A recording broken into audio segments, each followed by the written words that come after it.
So first of all, let me introduce our guest to every one of you to date. First of all, our moderator is Kenneth, COO of Preface. And today we have four our guests. The first one is Jeff Wong, who is the country manager of LinkedIn Hong Kong. And the second one is Serena Tang, who is the Director, Technology and Legal Recruitment of MicroPage. And we have Elizabeth Fung, who is the Political Assistant for Secretary for Commercial and Economic Development.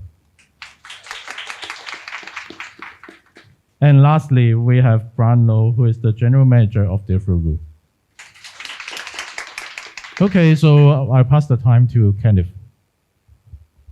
Thank you, Basil. Thank you, everyone, friends of Preface, friends that are watching us online. Welcome to the Future of Human Resources Symposium tonight. It's a pleasure to have the four panelists tonight to share with us, what we are expecting to change in this century in terms of human resources, how we are going to structure a workforce, what's the most pressing trend and shift that we are seeing, and how we're going to embrace the skill set to get ourselves best well prepared to embrace this new trend and future. So let me kick off with the first question to the four panelists. How do you see, given the pandemic, given how the world is changing currently, the biggest challenge in your field? I understand, from Brian, from Serena, from Elizabeth, and from Jeff, they all come from very different backgrounds, but all have something that hopefully can be shared on the future work and human resource. So I'll pass the time on to the four panelists. Who would like to share first? What's the question again? What's the biggest challenge that you're seeing, given the pandemic and how the world is changing so quickly in terms of workforce? Challenge for my industry, right? For in your field. We're actually quite thankful of the pandemic for one way or another.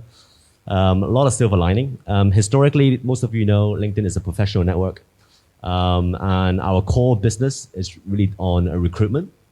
However, about 5 years ago, we bought a company called lynda.com, which is an online learning platform. And now we've rebranded to called LinkedIn Learning. And also, we acquired another company 2 years ago who focuses on employee experience. Essentially, they are a survey company to really ask questions of employees to get an understanding of what their sentiment is. So when COVID hit, our core business was challenged. The recruitment business was challenged. Naturally, I think, Serena, you can probably resonate with that.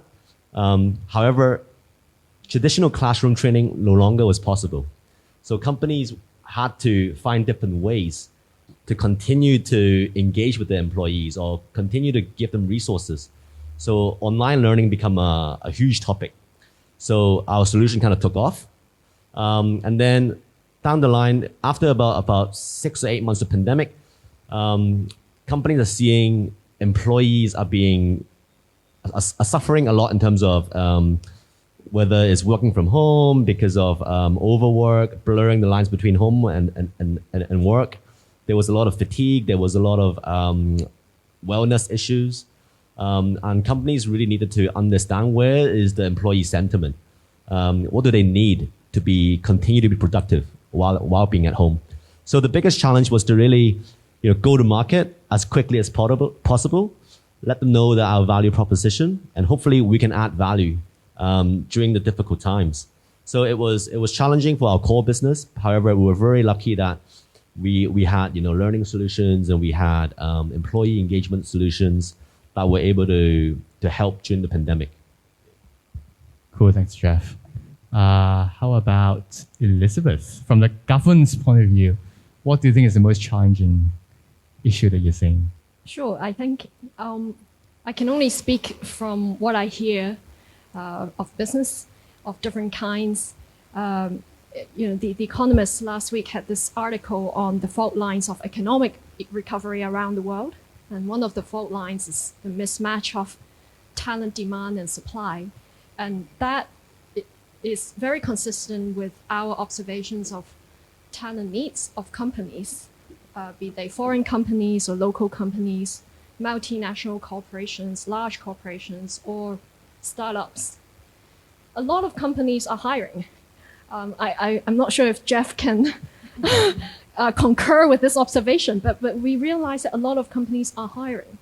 Yet the unemployment rate right now remains quite high. And I'm not even talking about the retail sector or the tourism sector, which are hard hit by the pandemic and are still recuperating. But even in the business and professional service sector, for example, I was just checking the latest unemployment rate for this sector before I came out, and it remains at 6% plus. So clearly, something is unusual happening here. Something unusual is happening here. On the one hand, people are looking for jobs, but they're not signing on to jobs. I think, it says two things about talent supply and demand. First, companies are expecting more, and they want to be very picky. But secondly, employees are also expecting more, or job seekers are expecting more, and they think they have options too, not just the option between different job offers, but also the option to go out on their own and start their own gig. So I think we are talking about a change in expectations of skill sets, of competency, but also aspirations, career aspirations. Whether or not public policy can help business overcome these problems, that's something that we need to talk to more people about. Sure. So Serena, it's our employers and employees really demanding more. I think the pandemic has exposed strengths, weaknesses of individuals and also organizations. We see companies that have been intentional about employee engagement and culture thriving during this time, where they have become more of an attractive employer. And companies who have not thought about how to take care of their people might go through a panic where they take on the government subsidy or not, whether they can keep everyone on board through the pandemic or not. And at an individual level, it's also exposed, some of the priorities that you haven't thought about, whether you have a risk appetite to work for a company that's less established, or whether you realize stability becomes your key driver. And so Elizabeth has pointed it out, where there are still a lot of people looking for jobs, but at the same time, you see that more highly skilled or agile talents, they would have multiple offers on hand.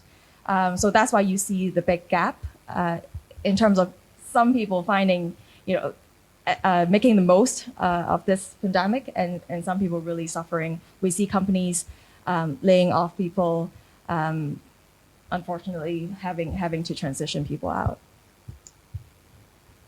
And Brian, on your side, delivery business, how does that look like? I think everybody has the conception that food delivery business as a whole has thrived during COVID. And I think the reality that a lot of people don't recognize that is, for the longest period of time, because of the fundamental economics of the business, even as we grow and everybody orders a lot more, if we lose money on every single order, our total losses go up, right? So I think as a business, we actually struggled, not struggle necessarily, I think in the same way a lot of other businesses are, but I think the actual burden or the investment increases.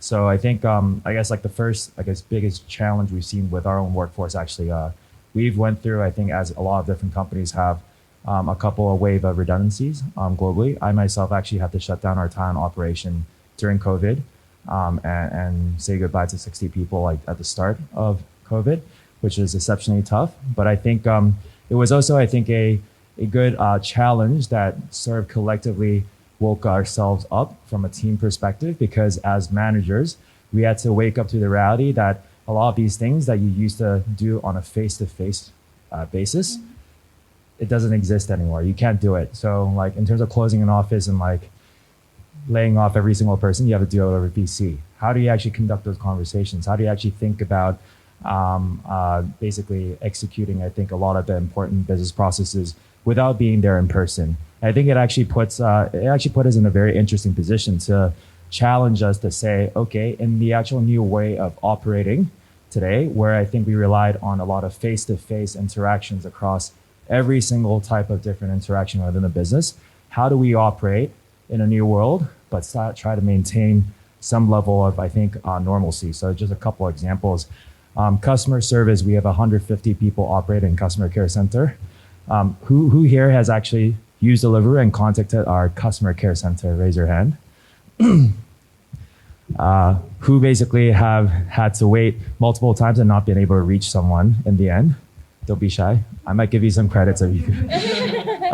No, but like I think during the actual like COVID situation, we basically had to evacuate the office. The question is, when you're actually running, I think 150 people customer care center and every single person works from home, there's going to be a massive productivity hit. I can tell you the effectiveness of contacts that every single agent does goes down by 50%.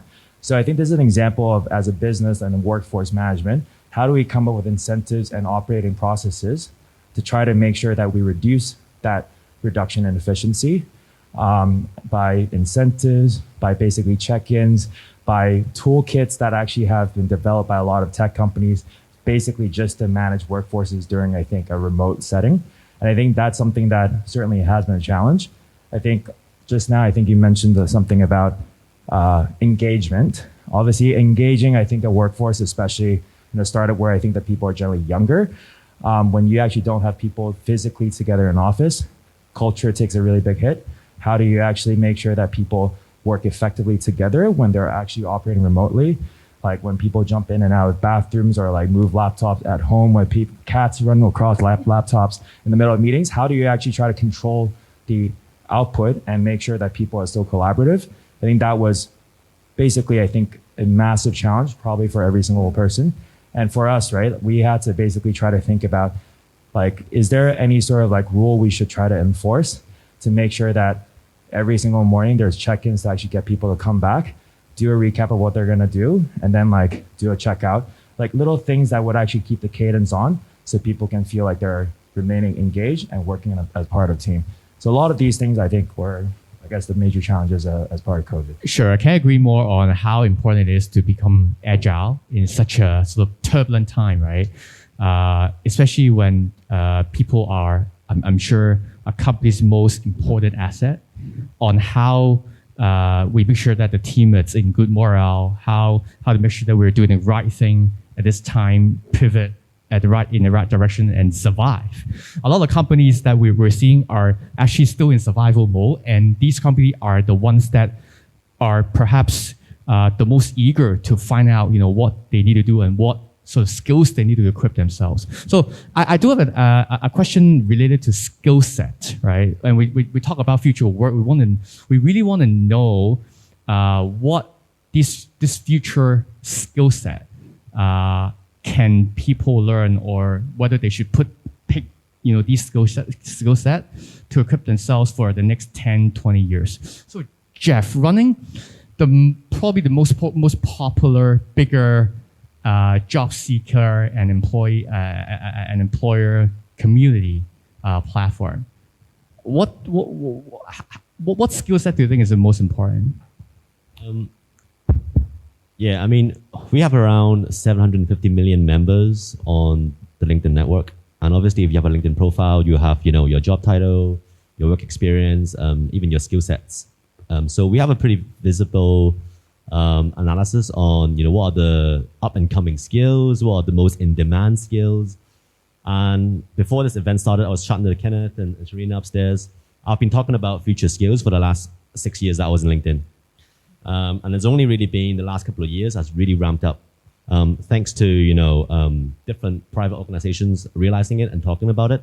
So the skills that are in demand or up and coming, there's always going to be those ABC skills, artificial intelligence, big data, cloud computing, robotics, that sort of thing. It hasn't really changed. What's changed is that it's always been difficult to recruit that type of talent anyway. But what's changed is since COVID, because company pivoted, they digital transformation overnight, and more companies are looking for those people now. So the talent pool originally is quite small already, and now as you said, Elizabeth, the demand is even bigger. So the supply is so small, and that's why you're seeing a lot of in the HR industry, you're seeing a lot of initiatives about reskilling, upskilling, internal mobility. Why? Because you simply can't find people to fill those roles. So you need to look internally. How do we allocate the right resources to upskill a certain department to do new jobs? And to be honest, the employees want that too. They want to be able to have the ability to move internally. They want progress. One of the biggest reasons people leave company is lack of progress. So that's one of the things in terms of skills, ABCs, robotics. It's not going to go away anywhere. It'll continue that way.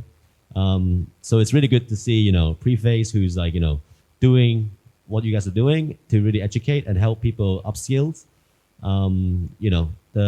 The skills that we require still for not just for companies to be competitive, but also for Hong Kong as a city to have competitive talent so that we can remain competitive within Asia. So in terms of technical skills, I agree. What Preface is doing is great. R, Python, scripting, data analytics, they're all important skills. But I'll add to the soft skills that are required. It's the storytelling. When you see the data, you make good decisions. It's across all the disciplines, all the different departments. Data help you make better business decisions more quickly. But reading the data and then being able to tell that story, that's a different skill set. And also influencing people, mobilizing different people to come together to achieve a business goal. It's another type of skills that's here to stay. And the usual resilience, the adaptability of when you say digital transformation happened overnight, but also these strategies change, the technologies change. How do you not get frustrated? How can you stay motivated? And that's why companies who take care of their employees and their well-being will last because their workforce are more healthy and more creative and have the capacity to give. Sure. And I'm also curious to hear from Elizabeth on the government's point of view. What's your thought on this? So my colleagues and I speak to businesses of different kinds every day, and usually they come to us because they have complaints. I must say on the top 3 items on their complaint list, there is always an item called talent. So over the years, employers in Hong Kong have been looking for talent of different kinds with different skill sets as the economy transform into a different stage. But we see that there are certain timeless attributes that employers look for or companies in general look for, especially if companies who have come to Hong Kong hoping to perform something that is more strategic, more value adding to not just the local community, to not just gain from the local market, but to drive business across Asia Pacific and Greater China. And for that, after the pandemic, what I sense from businesses in Hong Kong is that they are looking to put talent on a PCR test, every single person that they try to hire. And I'm not talking about the COVID PCR test, but attributes that they are really looking for. The first attribute, one of those timeless attributes, but still now more than ever becoming very important, is a positive mindset. So the mindset that well, despite the challenges, well, literally, there isn't a thing that cannot be learned. So, you know, the mindset, the positivity to be able to solve problems. Of course, that involves skills of different kinds, including, for example, the more, you know, cutting-edge tech skills, but perhaps also other professional skills. The C stands for communication skills. I think a lot of companies come to Hong Kong for not just Hong Kong, but the rest of Asia Pacific, China, and ASEAN. And they really look for people with the linguistic abilities to understand both worlds. Not just the linguistic abilities, but also the ability to navigate the cultural differences.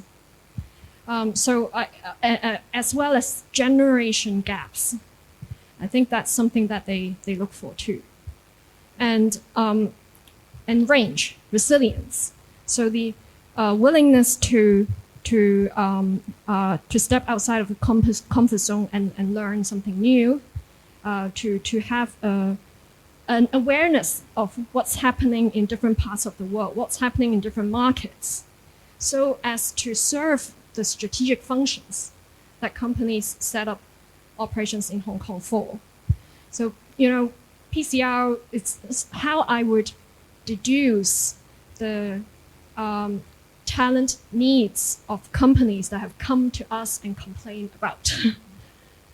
Sure, and I also want to add a point on on how company would encourage or support their staff to upskill, especially for companies that traditionally haven't thought of that or haven't done the way that we're thinking, right? As Jeff mentioned, the robotic skills, the data science skills, as Serena mentioned, the coding skills, and fortunately enough, there's now government fundings and support programs that I think a lot of you may know or may have heard of.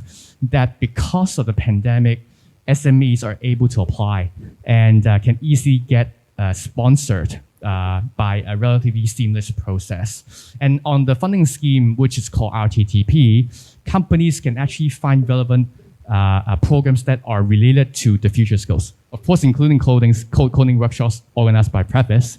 And the point I want to say is that these stuff could really be the opportunity for companies to upskill, and it's really up to them to look for these stuff. And of course, you know, through this panel, we have this channel for people to know more. But I would strongly encourage companies that wants to get, you know, a hold of these support programs to really look into what's out there. And Brian, in your view, what's the most important skill set that you think it's relevant? I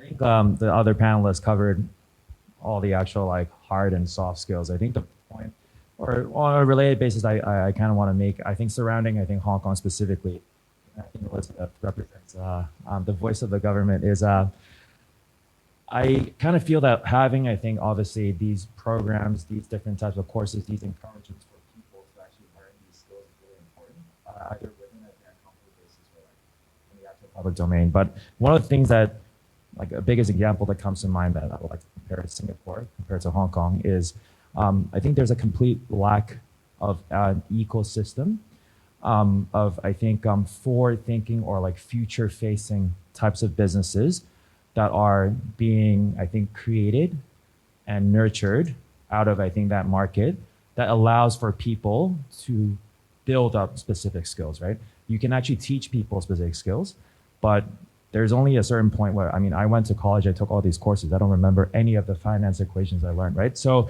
it's about how do you practice and bring the theories in classrooms to life. And a lot of times the stuff you learn, you need to practice in order to actually truly be able to actually gain that skill and further develop, right, as a person in a workforce.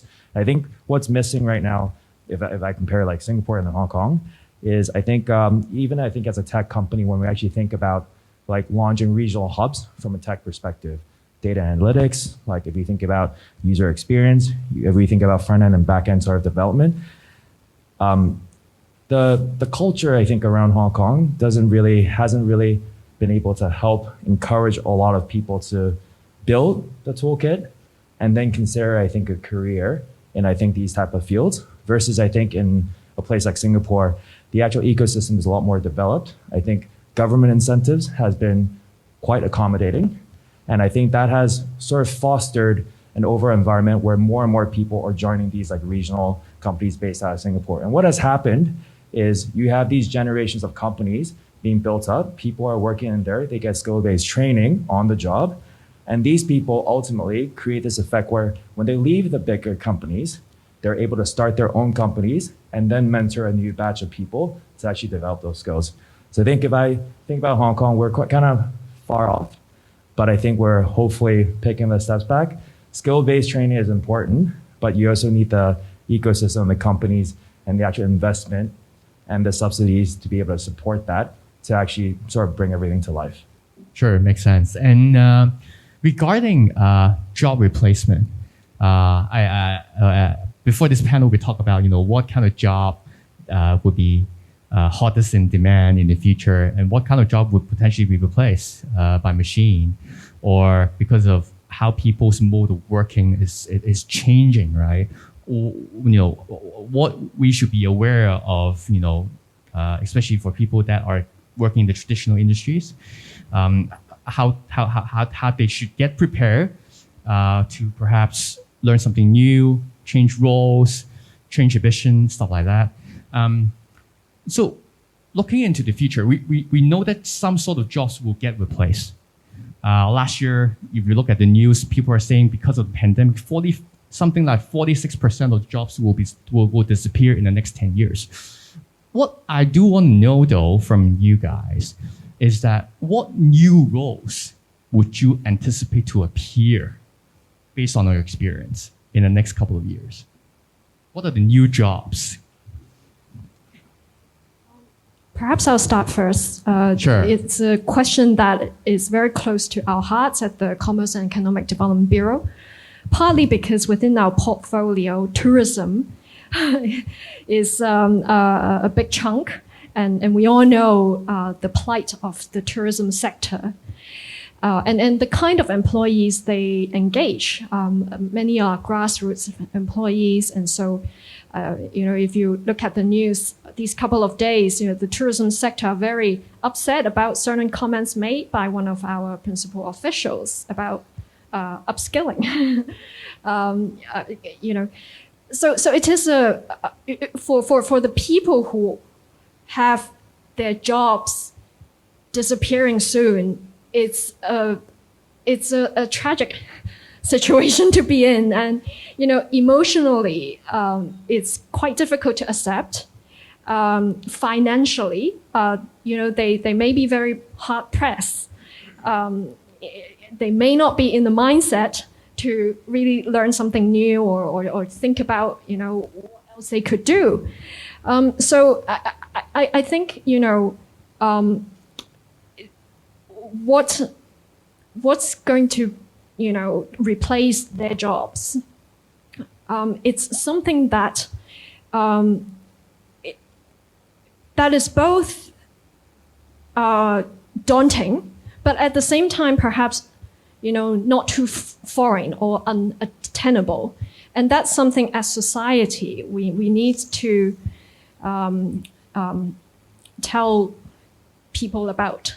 And we look at some of the studies that have been conducted globally on what kind of new job categories will be created. It seems that healthcare, obviously, with the aging population, will still very much be in demand. In fact, within healthcare, within healthy aging sector, there will be more labor jobs. So that's definitely one area that we see a lot of job creation taking place. The other sphere is education. Education is becoming a lot more individual oriented. It's a lot more about harnessing the strength of individuals rather than putting them into a cookie cutter system. where everyone chases for certain scores. But it takes, it takes the courage of parents to let go of certain, customary thinking in order for, these new kinds of jobs, constructive types of jobs to be created. So these are just two examples based on our observation of new areas for job creation. I would agree with Elizabeth in terms of education and healthcare. And the common theme here is being future focused and purpose driven. The way I imagine our future workplace or workforce is it's no longer organized by departments because everything will be interdisciplinary. And in order to make better business decisions, you need different talents, different backgrounds coming together. The trend we're seeing is they want one person to do three people's jobs. But they aren't eliminating or canceling the other two headcounts. They want three people who can each do three people's jobs. And so when I think back to 10 years ago, when I got into recruitment, a lot of the times candidates are leaving jobs because of expectation gaps. They're saying, it's no longer the job I signed up for. It's not what they promised me when I joined. And I think about it today, it's a bit silly to say that because technologies, company strategies, they keep changing. And again, it's your adaptability and agility that will keep you there. And then people would be attached to companies that have a purpose and that are future focused, and you will be making decisions to future proof yourself. And so as an example for us, it's a recruitment firm. We connect clients and candidates, employers and employees. But our mission is really to change lives. So when we think about that, when you're facilitating a recruitment process, do you have the benefit of both the employer and the employee in mind? Are you bettering both lives? And when you think about that, I'm not just filling jobs or just matchmaking, that I am making a difference, changing lives. And this is the way you keep people engaged and wanting to devote your career to companies with a purpose, just as an example. Cool. Jeff and Brian, do you have anything to add on this? Whether there's any new roles I see, speaking, I think about our industry, which is in general last mile delivery or e-commerce. I think one of the actual bigger trends that's happened over the past 5 years and continue will happen is also heavily linked to supply and demand. Instead of you saying one person's asked to do three people's jobs, we see another trend which is one person's doing 4 or 5 different jobs. I think the actual nature of a person having the actual idea that they can contract themselves out to multiple different types of work. In the morning, they work for one company. In the afternoon, they pick up a couple hours of work on the side. And then I think after they finish work, they come and Deliveroo and they actually do a couple of orders. I think the structure, of the labor market is changing, has shifted drastically over the past couple of years. And I think will continue to change based on, customer preferences, right? As you see, I think all these new e-commerce companies, be it last mile food delivery or upcoming in Hong Kong, you guys are going to see grocery delivery explode. That's the next wave of competition after car riding and food delivery. Grocery delivery is coming in the next 6 to 12 months. You're going to see basically new modes of a lot of these, say a place that's as big as this spot turn into a warehouse with just groceries.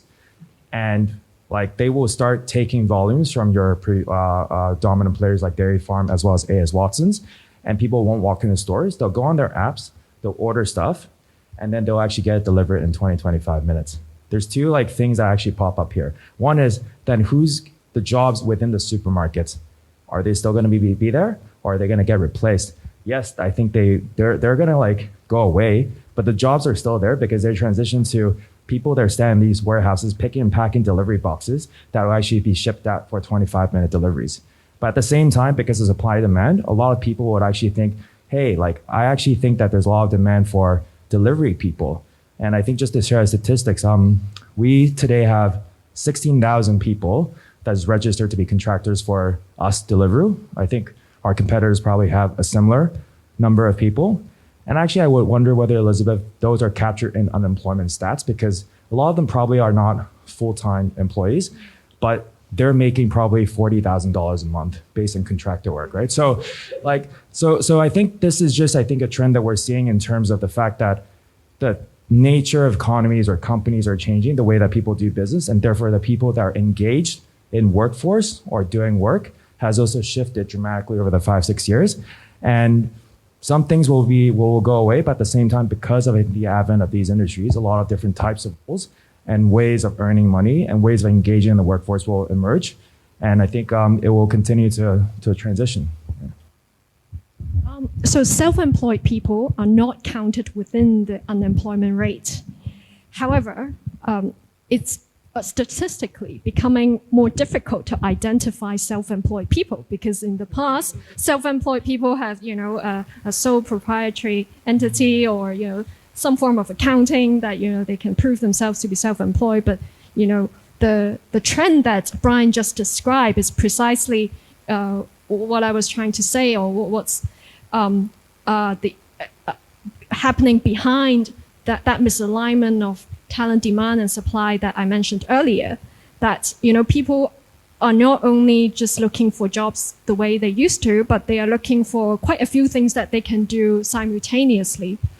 And I mentioned earlier that we have looked at various studies, and I think one of the studies said that, by a global consultancy firm, says that by 2030, 1 in 6 people will have to change job categories globally in the global workforce. Now that's pre-pandemic. So after the pandemic, they've revised the figures. It becomes 1 in 4. But, it's not bad news for that one person. And likely, with the audience here today will not actually find that very traumatic at all. I mean, it's actually a positive development. But for a lot of grassroots workers, they may not have the financial backing. They may not have the education background that enable them to acquire future skills. And that's something that, as government or businesses with goodwill to step in and see how to train non-tech people so that they can acquire new skills. So that's one thing. But that aside, in addition to new job categories, I think we also have to look at more conventional sectors in new light. And I realized today we have in the audience the COO of one of the largest European supermarkets. And he's been telling me how the sourcing sector, a sector that employs at least 300,000 people in Hong Kong, is actually transforming very rapidly, and they need skill sets that are of very different kinds than what the sector used to hire. And I believe there are many other conventional sectors that are undergoing this transformation, but not many of us are aware of yet. So when we talk about transformation of the human resources landscape, it's not just the new job categories, but the conventional sectors are also providing something that's very new that we can definitely look into. Yeah, Brian would absolutely love the grocery delivery, because I live in a 4th floor walk up, and it's not great carrying all the shopping. But anyway, on regards to Kenneth's questions, what jobs or what skills are good to have in the future? We actually have a pretty a data approach. Early on, when the COVID started, Microsoft and us, we actually had an initiative called GSI, which is a Global Skills Initiative. We looked at our data to look at what 10 occupations have the most job posting on our platform. So in saying that is, if you have those skill set, the likelihood of you getting a job is higher. So we have 10 occupation. And then, of course, I talked about earlier on, we have online learning platform. So what we did is we actually put together 10 different learning paths for the 10 occupations that help people who lost jobs were able to go through the online learning and have a basic understanding of those specific jobs. I can't remember exactly what the 10 jobs were. A few of them, software developer was one, but a couple of the more interesting ones were sales rep. Because we're seeing, a lot more company disrupting the market. When they have a solution, they need sales reps to go and promote the product. The other was customer success or customer service. Yeah, and Brian mentioned, there's 150 customer service at Deliveroo in Hong Kong. And when you have a SaaS business, when you have any business, mostly digital, you would have a help desk or customer success. The other one is digital marketing, project manager. A quick plug is if you want to look at those learning paths, they're absolutely free. They're all free. You can go on LinkedIn, opportunity.linkedin, and you're able to see the 10 occupations that you can say is most high in demand. And there's going to be a learning path that will take you through the materials, and at the end of it, you will not be an expert, but at least you have an understanding of what that job's about. Yeah. So we took a data approach to addressing the issues. Thanks, Jeff, for sharing. So in our time, why don't we open up to questions from the floor? Anyone would like to shoot the first question to our four panelists?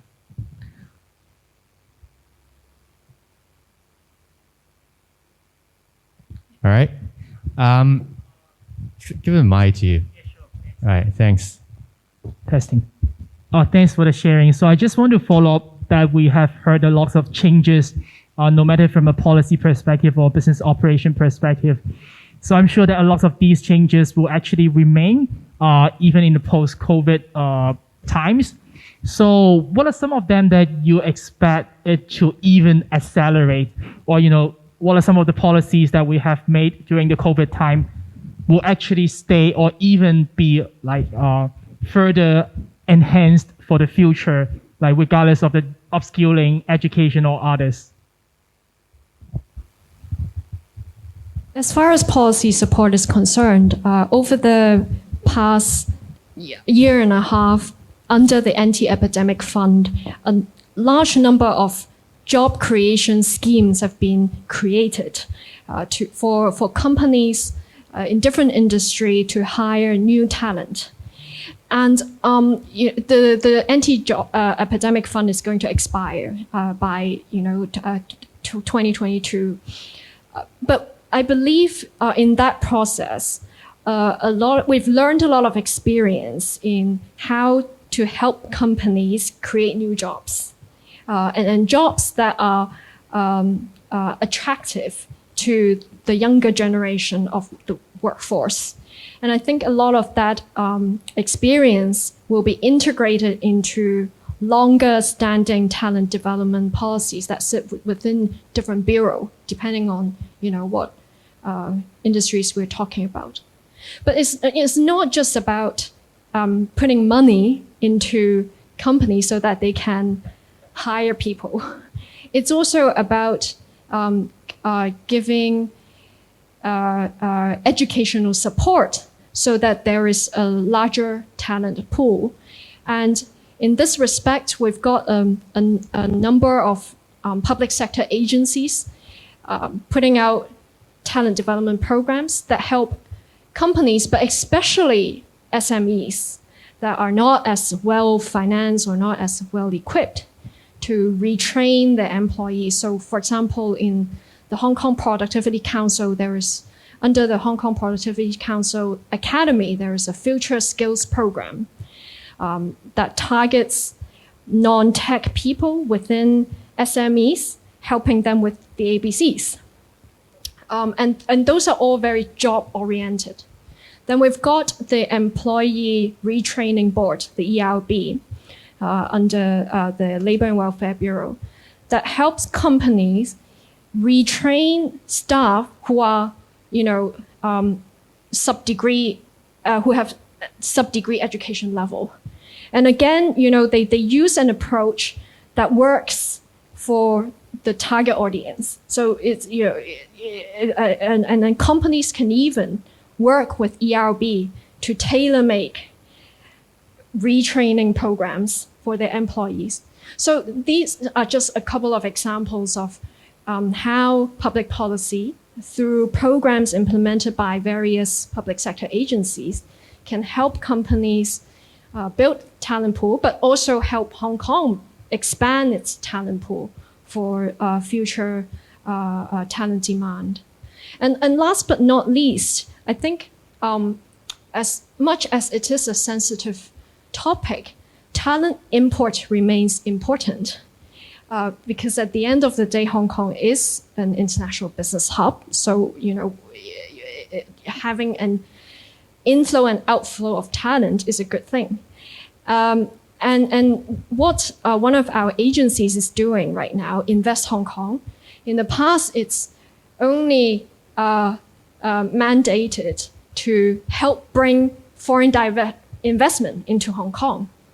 But they have expanded their services to help companies identify talent in Hong Kong or bring talent into Hong Kong and provide a one-stop service in navigating the various foreign talent admission schemes that are offered by the Immigration Department or that are subsidized by the Innovation and Technology Bureau.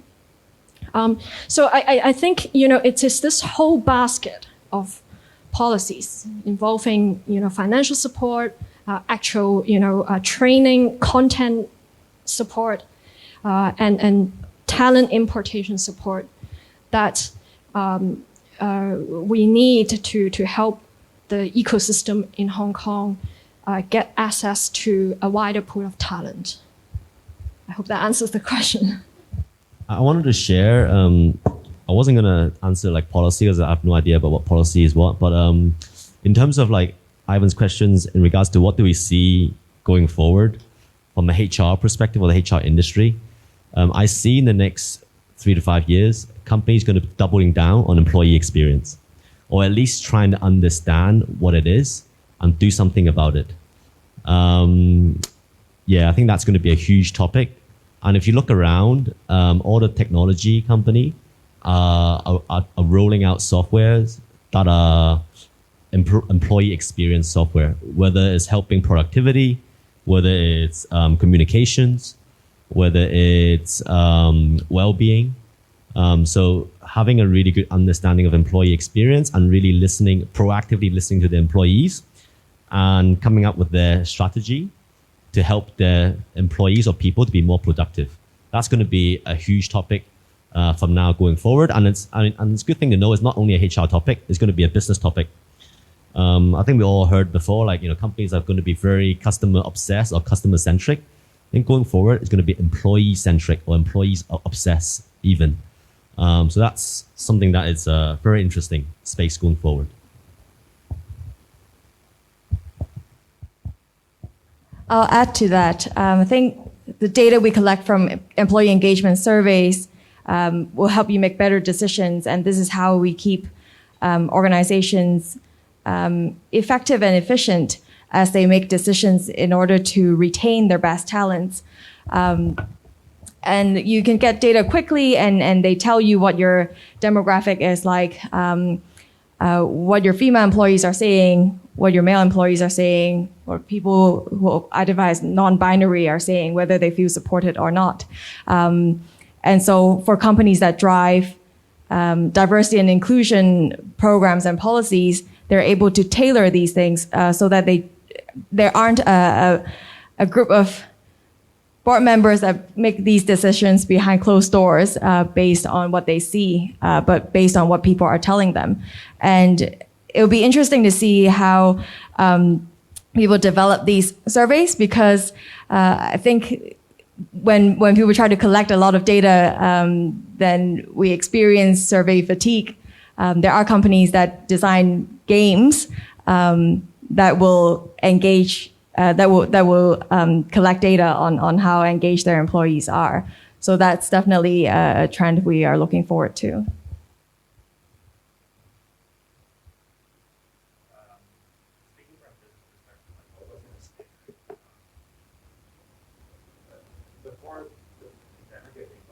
We would have quarterly meetings regionally, annual meetings like in London. Like those have gone away. I'm sure it's never going to come back, right? Like a lot of the stuff like that used to happen. You realize that you actually can live without, like offsites and stuff.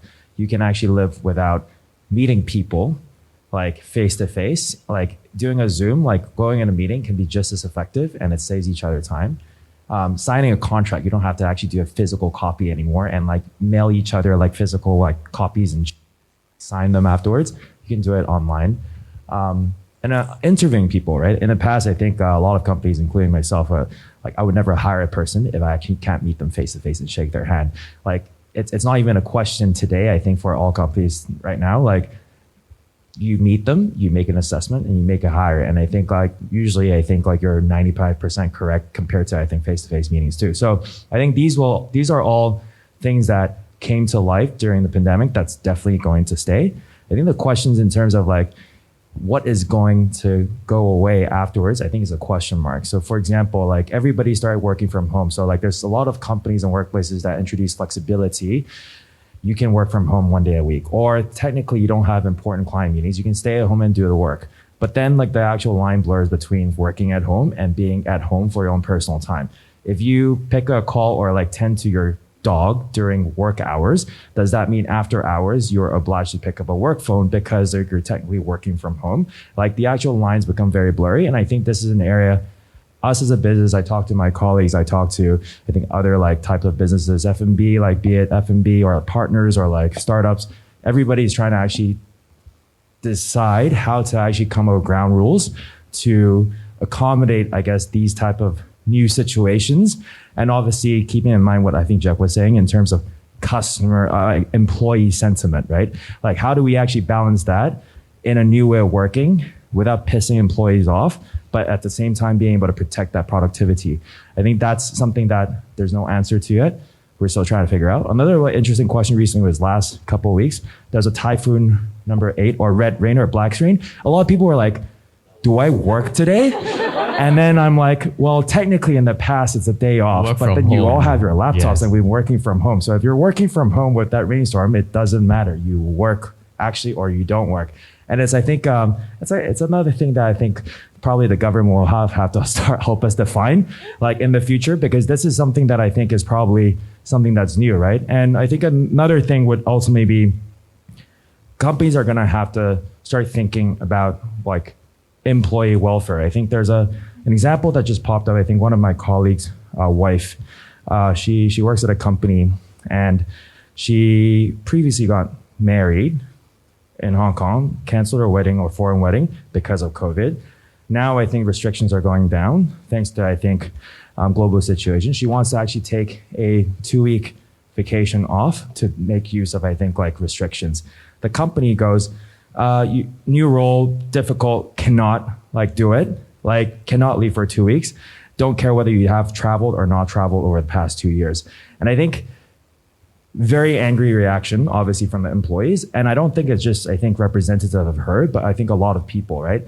The expectation for company flexibility in face of, I think, the challenges we've faced over the past 2 years demand that companies start thinking about how they adjust their previous thinking about ability of employees to work remotely or take leave in a more flexible manner. If you don't do that, you risk losing people, you get retention issues. I think that's coming up a lot. I'm seeing that in my team, I'm seeing it in other people's teams, and I think that's certainly something that will be interesting to see how it develops. Sure. Well, thanks so much. And I have one more question from our online community that I do want to shoot it specifically to Brian and Elizabeth. So the question goes, would the gig workers, i.e. the freelancers, be regarded as self-employed people? And if so, how would their labor welfare, that's scary, sounds good, be better secure and protected in the new future? And one concern around the world is the fear of seeing these people being abandoned after the wave of this industrial revolution 4.0? So answers from Elizabeth and Brian. I'll address the second part of the question, whether they're going to be abandoned. I think the quick answer is 100% no. In fact, I think we'll see more and more. I can address Hong Kong first. In other markets, you can kind of argue that in the future there might be drone deliveries. In Hong Kong, the Wi-Fi is so bad that like drones will not work. They just crash into buildings. And I think we've actually explored that path, and we've for now I don't think it's going to happen. But I think in all seriousness, like I think the example I was giving just now, right? Like when I think some types of roles get removed, other types of roles will come through, right? In the same way where right now I think a lot of restaurants are being converted into central kitchens that just provide food not for sit-in and walk-ins, but for food delivery. Therefore, you don't have staff basically serving the actual food in restaurants. Those work will be transitioned into work that would prep the food in the kitchen, the people that prep the food, or the people that actually physically deliver the food to the customers. So I think it's like in any I guess to a question like in terms of like the revolution, right? Like you're gonna have, I think, like transitions of industries and types of companies, and you're gonna have the roles that move with them, and some will be replaced, but I don't think like something will just be completely like removed. In terms of I think protections. So at least like I can speak for Deliveroo, and I think a lot of other sort of gig economy companies globally, I think there's an increasing recognition that because of the nature of the economy, a lot of work now becomes, I think, task-based, and therefore you compensate based on, I think, the actual specific work that's been completed. And because of, I think, technological improvements, you're able to be like, basically that there's a piece of work that needs to be done. You're able to put it on the platform and let people actually take up that job, and they will get paid for that job almost immediately. I mean, this is, I think, a new construct that doesn't really fit into the traditional legal or government definition of employment and unemployment. I think this is like an issue that a lot of governments globally are trying to tackle in terms of think about how do we provide, I guess, a framework to support, regulate, and also, I guess, work with, I think, these type of new types of work because it's emerged so quickly and it's changed so quickly, right? I think it's basically something that existed 5 years ago, and today you have like tens of thousands of people that are engaged in this line of work. I think as a private business ourselves, we, I guess, try to actually work within the actual confines of legislation. We offer insurance to every single rider. So for every single piece of work they do, before and after they finish delivery, we will actually cover the insurance for them, even though I think from a legal perspective, we're not stipulated to do that. But I think it is the right thing to do. And I think a lot of businesses do that. In terms of, I think, the other like types of, I think, traditional benefits and protections that the actual employment ordinance, for example, in Hong Kong would guarantee, I mean, it depends. Like if you're a person that wants a full-time job, steady 9 to 5, like Monday to Saturday, and like you can clock in, clock out, and you do every single piece of work that's like given to you, then I think, yes, I think you should actually be like part of, I think, that sort of like regulation. I think for us riders, I think just so that for the benefit of the audience, when you're a rider, you can decide when to actually do any deliveries. You can click your app right now and say, okay, I get an assigned an order. I actually don't really like this restaurant because it stinks outside. I'm gonna say, no, I don't want this order. Or like starting walk down the street, bumped to my friend. I was like, okay, like I'm just gonna go and have a meal. There's that degree of flexibility that these people are afforded is something that's unparalleled compared to the normal confines of work. And therefore that nature of work itself is defined as, I think, contractor. So like whether or not I think that setting right now is the actual perfect setting, no, because I think, like I said, it's a new type of work. I think it's evolving. I think a lot of the different conversations will continue to happen with the government to think about how best to engage and work with these type of like people in the workforce. Well, thanks, Brian. And Brian's covered a lot of ground, and nobody is more qualified than him on this panel to talk about how business can provide better protection to workers who are not employees. Now, obviously, in the traditional setting or in a setting where there is an employment contract, then in Hong Kong, you are protected by the employment ordinance and a couple of other regulations. If you're working for yourself, then I would say, first of all, really understand the risk and benefits. There is a growing community of these gig workers. So understand, where you need a contract to protect yourself, where you need insurance to protect yourself. I think there's a lot of knowledge that can be shared within this wider community, and the ability to gain access to this kind of intelligence, this kind of knowledge is becoming easier. So that's the first thing. The second thing is just, my observation of what really critically is needed. The first, and that is MPF. Get yourself MPF for self-employed people. When a crisis hits, when the government dishes out subsidies, you need an MPF account to verify that you are a legitimate employed person. And so, because otherwise you would be, subjecting yourself to welfare schemes for unemployed people, but you technically are not unemployed. So you then fall through the cracks and end up getting no support at all in terms of basic social welfare protection.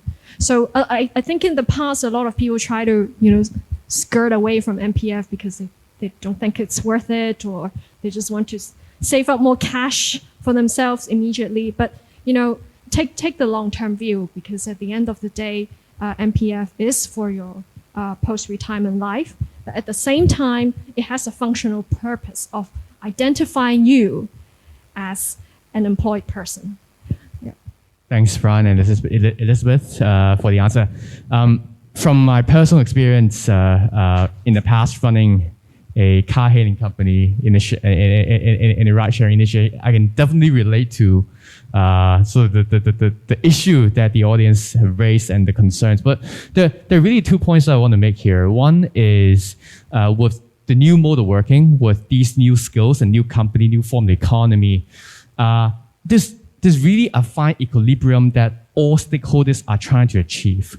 But what I guess we don't need to be scared of is that especially when we talk about employee satisfaction, how these mode of work has to be supported by technically the same workforce doing different stuff, right? And eventually, I'm pretty confident, and I hope we as stakeholders of the society have to be confident that we'll reach there.